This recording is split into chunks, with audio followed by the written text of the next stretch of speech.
આ વિડીયોની અંદર આપણે ટિલ્ટ સ્વિચથી કેવી રીતે ટિલ્ટ સ્વિચ કામ કરે છે એ જાણીશું અને એની સર્કિટ વિશે સમજીશું. તો ટિલ્ટ સ્વિચમાં પણ આપણે જેમ સાદી સર્કિટ બનાવીએ છીએ ત્રિકોણમાં, એવી જ રીતે સર્કિટ બનાવવાની છે. સૌ પ્રથમ આપણે બેટરી લઈશું. બેટરી જોડે 2 વાયર જોડી દઈશું, જેને આપણે બેટરી કેપ જોડે કનેક્ટેડ છે. લાલ વાયર આપણે અહીંયા લઈ લીધો છે.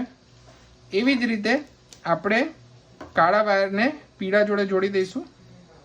હવે આ જે લાલ વાયર છે એને આપણે અહીંયા બઝર જોડે જોડી દઈશું અને જે કાળો વાયર છે એને અહીંયા અડાડીશું તો સર્કિટ પૂરી થશે અને બઝર અવાજ કરશે. હવે આની જગ્યાએ આપણે વચ્ચે અહીંયા ટિલ્ટ સ્વિચ ગોઠવીશું. ટિલ્ટ સ્વિચ ગોઠવવા માટે આપણે અહીંયા એક વાયર છે એના જોડે એલિગેટર ક્લિપ કનેક્ટ કરીશું, અહીંયા બીજો વાયર કનેક્ટ કરીશું અને જે આપણો આ વાયર હતો પીળો એ અહીંયા લઈશું. હવે આ જે ટિલ્ટ સ્વિચ છે એ કઈ રીતે કામ કરે છે?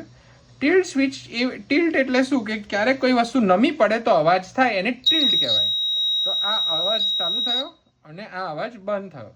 આ કઈ રીતે કામ કરે છે કે જ્યારે આ પર્ટિક્યુલર સ્વિચ છે એ એક તરફ નમે છે તો અવાજ કરે છે. જેમ તમે જોઈ શકો છો,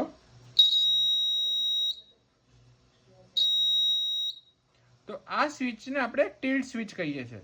આને આપણે કોઈ સાધન ઉપર લગાવી શકાય, કોઈ વસ્તુ આડી ના થવી જોઈએ એના ઉપર લગાવી શકાય અને આ રીતે બઝર બનાવી શકાય. આને આપણે સિક્યોરિટી પ્રોજેક્ટમાં પણ વાપરી શકીએ છીએ.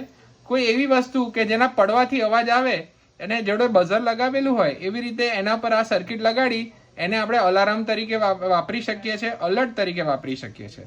તો આ આપણી ટિલ્ટ સ્વિચ વાળી બઝર સ્વિચ છે. આની અંદર બેટરી, બઝર ને આપણે ત્રિકોણમાં ગોઠવેલ છે.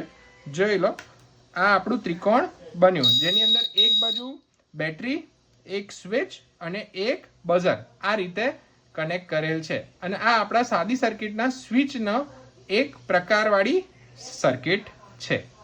ધન્યવાદ.